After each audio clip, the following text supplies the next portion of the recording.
Hello students, আশা করি সবাই ভালো আছো। এবারে যেহেতু লকডাউন, তাই স্কুলে পড়াশোনা হচ্ছে না, তাই স্কুলে কিছু কাজ দিয়েছে। সাধারণত পশ্চিমবঙ্গ সরকার থেকে কিছু মডেল অ্যাক্টিভিটি টাস্ক দিয়েছে। সেগুলো ক্লাস 10-এর যে টাস্কটা আমি এখন করাবো সেটা হচ্ছে ম্যাথের। ম্যাথে 8টা অঙ্ক দিয়েছে, এই 8টা তোমাদের করতে হবে। আমি এক এক করে এগুলো করে দিচ্ছি, তোমরা একটু দেখে নেবে। তাহলে কি হলো, model activity task math class 10। তোমরা কি করবে, একটা খাতা নেবে, খাতা এরকম লিখবে ভালো করে সুন্দর করে, তারপরে মার্জিন টানবে সব দিকে, তারপর উত্তরগুলো পরপর করে স্কুলে জমা দিতে হবে। ঠিক আছে?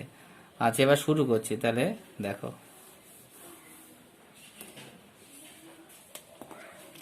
একেরটা কোশ্চেন নাম্বার 1 দিয়েছে যে A X square plus B X plus C equal to 0 এই সমীকরণের বীজদ্বয় বাস্তব, বীজদ্বয় সমান হওয়া শর্ত। এর এক কথায় উত্তর তুমি লিখে দেবে যে বি স্কোয়ার -4ac সমান 0। ঠিক আছে, এটাই শর্ত, এটাই শর্ত। ঠিক আছে, তাহলে উত্তর কি? তাহলে বি স্কোয়ার -4ac সমান 0 এইটুকু লিখে দিলে তোমার কিন্তু হয়ে গেল। তাহলে একেরটা হয়ে গেল। দুইয়েরটা মডেল অ্যাক্টিভিটি কোশ্চেন 2, একটি বৃত্তের ব্যাসার্ধ 10 সেমি, ওই বৃত্তের জ্যায়ের দৈর্ঘ্য 12 সেমি, বৃত্তের কেন্দ্র থেকে জ্যায়ের দূরত্ব কত? এটা একটা ছবি আঁকতে হবে এরকম। তুমি যে কোনোভাবে ছবি আঁকলেই নম্বর দেবে, পেন দিয়ে করলে হবে, কোনো কম্পাস টম্পাস কিছুই লাগবে না। তা বৃত্তের একটা জ্যা, যেটা মনে করো এটা বৃত্তের কেন্দ্র, তাহলে এটা হচ্ছে জ্যা। এই জ্যাটার নাম দিলাম আমি এবি। এই টোটাল জ্যাটা হচ্ছে 12 সেমি, 12 সেমি জ্যা, আর এর ব্যাসার্ধ বলে দিয়েছে 10 সেমি। তাহলে এখান থেকে এই কেন্দ্র থেকে পরিধি পর্যন্ত দূরত্বকে ব্যাসার্ধ বলে, আর এখান থেকে একটা লম্ব টানছি। তাহলে এটার নাম দিলাম ও, আর এইটার নাম দিলাম আমি পি। তাহলে এখন লম্ব জ্যাকে সমদ্বিখণ্ডিত করে, তাহলে এটা যদি 12 হয় তাহলে এদিকে 6 আর এদিকে 6। ঠিক আছে, তাহলে এখানে একটা ত্রিভুজ হয়েছে, দেখো পি বি ও, এই সমকোণী ত্রিভুজ হয়েছে। এই সমকোণী ত্রিভুজের সূত্র আমরা জানি যে অতিভুজ স্কোয়ার ইকুয়াল টু অতিভুজ। তাহলে এখানে কি আছে, অতিভুজ হচ্ছে এইটা হচ্ছে 90 ডিগ্রি কোণ, এটা 90 ডিগ্রি, এটা অতিভুজ। তাহলে অতিভুজ হচ্ছে O B square equal to PB square plus OP square. তাহলে ওবির মান বার করতে, ওবির মান বলে দিয়েছে, এটা 10 বলে দিয়েছে। ঠিক আছে, তাহলে 10 স্কোয়ার আর পিবি, পিবি দেখো 6, তাহলে ব্যাসার্ধটা ওখানে যেহেতু এখানে 6 স্কোয়ার, আর ওপি বার করতে হবে। দেখো এই জ্যাটা, জ্যা হচ্ছে 12, ওকে হাফ দিয়ে গুণ করে নাও, তাহলে কত হচ্ছে 6। তার কারণ হচ্ছে জ্যাকে লম্বগামী বৃত্তের কেন্দ্রগামী কোনো সরলরেখা জ্যাকে সমদ্বিখণ্ডিত করে। তাহলে 10 10 100, আর 6 6 কত হয় 36, এদিকে আনলে তাহলে বিয়োগ হয়ে গেল। তাহলে 36 ইকুয়াল টু ওপি স্কোয়ার। অতএব ওপি সমান, এটা বিয়োগ করলে দেখো 64 হবে, 64। তাহলে ওপি ইকুয়াল টু 8। তাহলে পেয়ে গেলাম কত লম্ব দূরত্ব। তাহলে প্রশ্নটা কি করেছে দেখো, বলছে যে এর দূরত্ব কত। তাহলে কেন্দ্র থেকে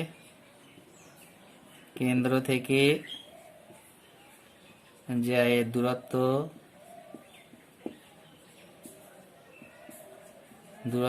8 সেমি। ঠিক আছে, তাহলে এটা হয়ে গেল।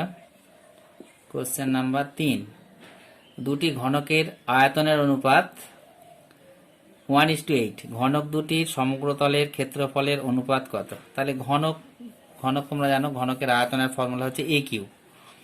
আর দুটো ঘনক, তাহলে একটা বড় একটা ছোট, তাহলে একটা ঘনকের আয়তন ধরলাম, বাহু ধরলাম এ, আর একটা হচ্ছে বড় হাতের এ ধরছি। তাহলে দেখো এ বাই এ, তাহলে এর আয়তনের ফর্মুলা হচ্ছে এ কিউব, তাহলে এটাও এ কিউব সমান 1/8। এ আর এ হচ্ছে ঘনক দুটির বাহুর দৈর্ঘ্য। ঠিক আছে, তাহলে এবার এ বাই এ সমান, এটাই হোল কিউব করে নিলাম, তাহলে 1/2 হোল কিউব। তাহলে হোল কিউবগুলো তুলে দাও, তাহলে এ বাই এ সমান কত হচ্ছে 1/2 হবে। তাহলে সমগ্র তলের ক্ষেত্রফল হবে এ 6² বাই 6a² সমান 1/2 হোল স্কোয়ার। তাহলে 6a² বাই 6a² সমান 1/4। তাহলে আয়তনের অনুপাত সমগ্র তলের ক্ষেত্রফলের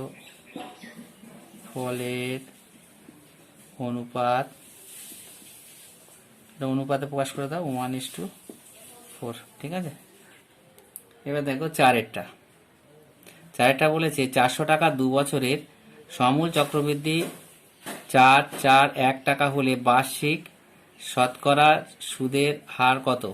আর চক্রবৃদ্ধি সুদের একটা ফর্মুলা আছে। চক্রবৃদ্ধি সুদ আসলে সূত্র হচ্ছে যে P into 1 plus r/100 whole to the power n সমান এ। এটা হচ্ছে সমূল চক্রবৃদ্ধির ফর্মুলা। এটা শেখানো হয়নি, তোমরা এখন শিখে যাবে। ঠিক আছে, সূত্রটা মনে নেই, এই সাহায্যে তোমরা করবে।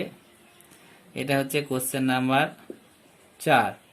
পি মানে হচ্ছে যে আসল টাকা বা যে টাকাটা জমা রাখা হয়। তাহলে এখানে বসালাম 400, 1 প্লাস আর এর মান জানি না, তাহলে বার করতে হবে whole to the power n। n মানে হচ্ছে 2 বছর, n বলে দিয়েছে, n 2 বছর, n 2, আর পি হচ্ছে 400, এইগুলো তোমার বলে দিয়েছে। তাহলে এবারে এটার মান বলে দিয়েছে, আবার এ মানে হচ্ছে 441, এর মানও বলে দিয়েছে। এ মানে হচ্ছে চক্রবৃদ্ধি সুদ আসল 441, এইকে কি বলে? চক্রবৃদ্ধি সুদ আসল। এবার দেখো 1 প্লাস r/100 হোল স্কোয়ার সমান 441/400। এবারে 1 প্লাস r/100 হোল স্কোয়ার সমান, তাহলে এটার বর্গমূল করলে হয় 21/20। এটা পাচ্ছ তোমরা 21/20 হোল স্কোয়ার। তাহলে হোল স্কোয়ার দুটো উঠে গেল, তাহলে r/100 সমান, এখানে একটা 1 আছে, 1 প্লাস 1, ওই যে 1 প্লাস r/100, আর স্কোয়ার উঠে যাবে, তাহলে কত হলে 21/20। এবার একটাকে তুমি ওই দিকে নিয়ে যাও, তাহলে r/100 সমান 21/20 বিয়োগ 1। এই একটা ওদিকে গেলে মাইনাস, তাহলে 20 কে 20, তুমি এখান থেকে কি পাচ্ছ? লসাগু করে নেবে, এটা লসাগু করলে কত পাচ্ছে? 20। তাহলে 21 বিয়োগ 20, 21 বিয়োগ 20, তাহলে দেখো কত হচ্ছে? 1/20 সমান 1/20 পাচ্ছ। তাহলে দেখো r/100 সমান 1/20, তাহলে কোনাকুনি গুণ করছি, যে 20 আর ইকুয়াল টু 100, তাহলে আর ইকুয়াল টু দেখো 5%। তাহলে বার্ষিক সুদের হার বার্ষিক সুদের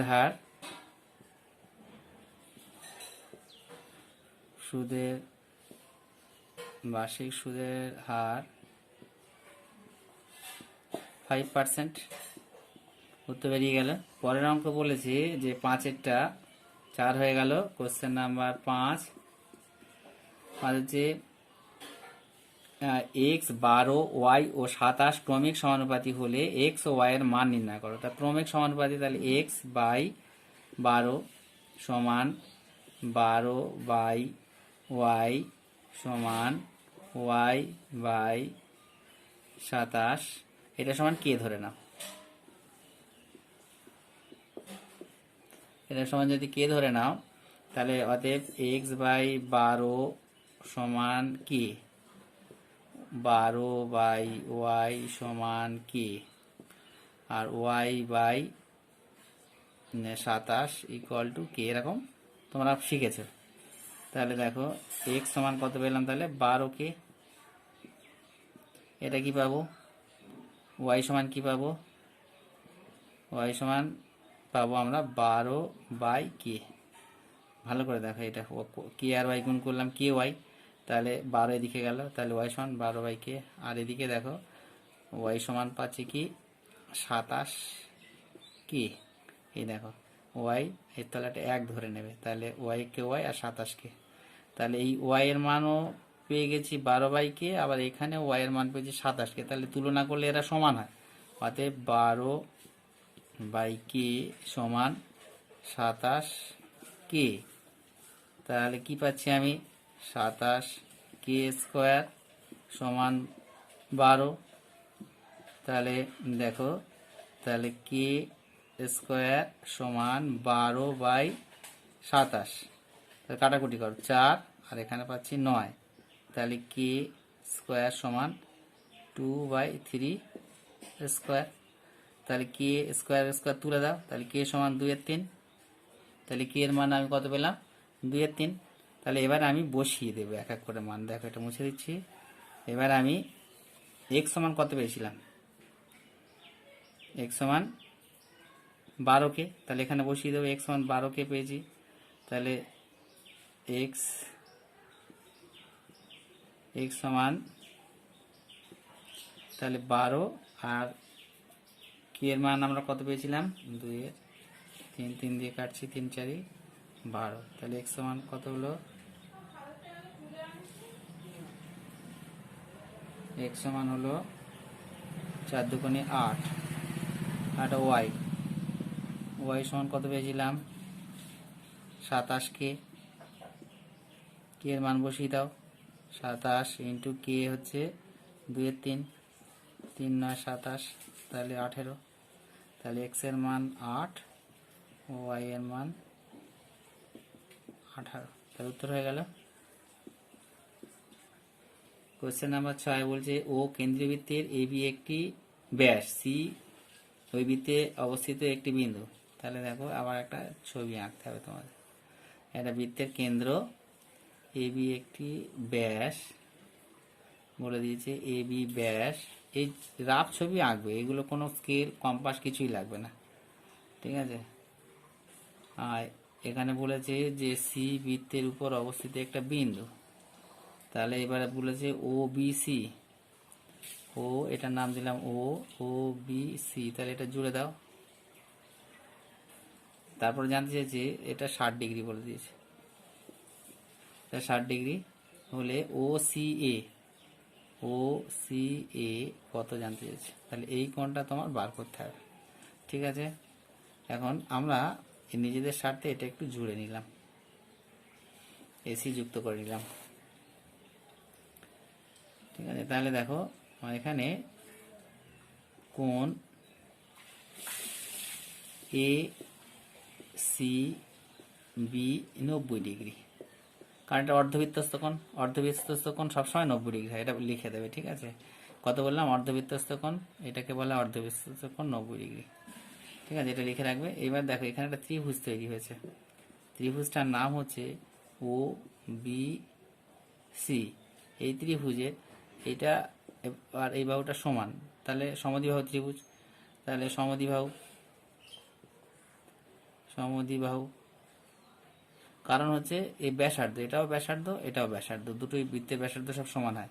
তাহলে এই কোণটা যদি 60 ডিগ্রি হয়, তাহলে ও সি বি কত হবে, তাহলে কোণ ও সি বি 60 ডিগ্রি হবে, কারণ সমদ্বিবাহু ত্রিভুজ, এটা 60 হলে এটাও 60 হবে।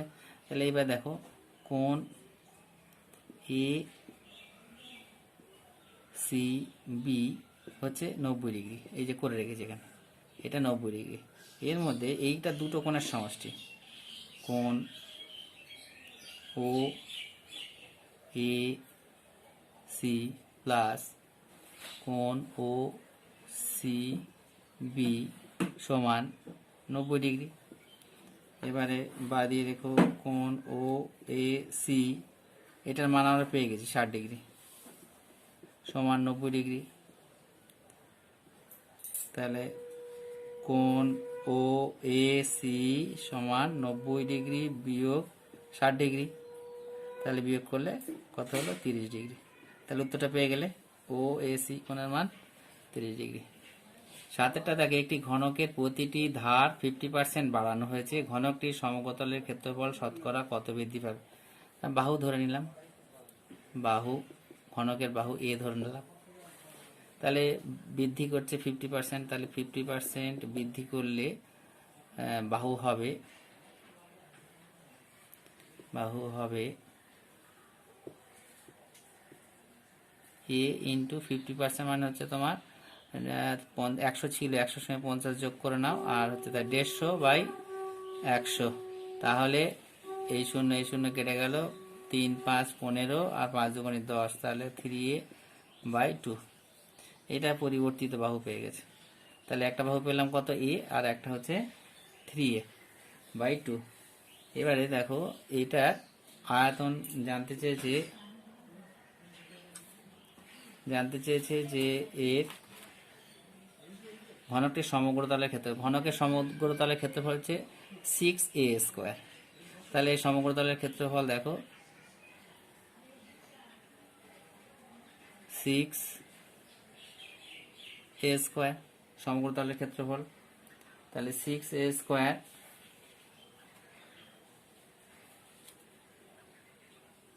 আর পরিবর্তিত ঘনকের আয়তন হচ্ছে তাহলে 6 3a/2 হোল স্কোয়ার। তাহলে কত হচ্ছে?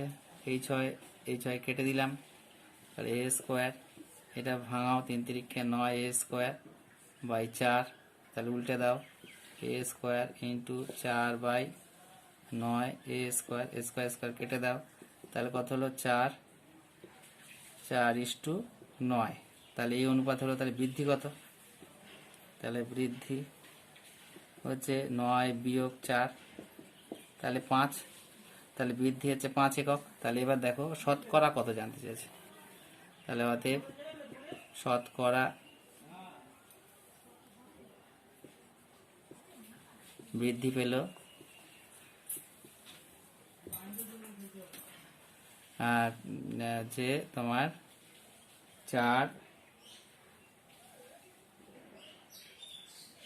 5 বৃদ্ধি পেয়েছে, তাহলে 4,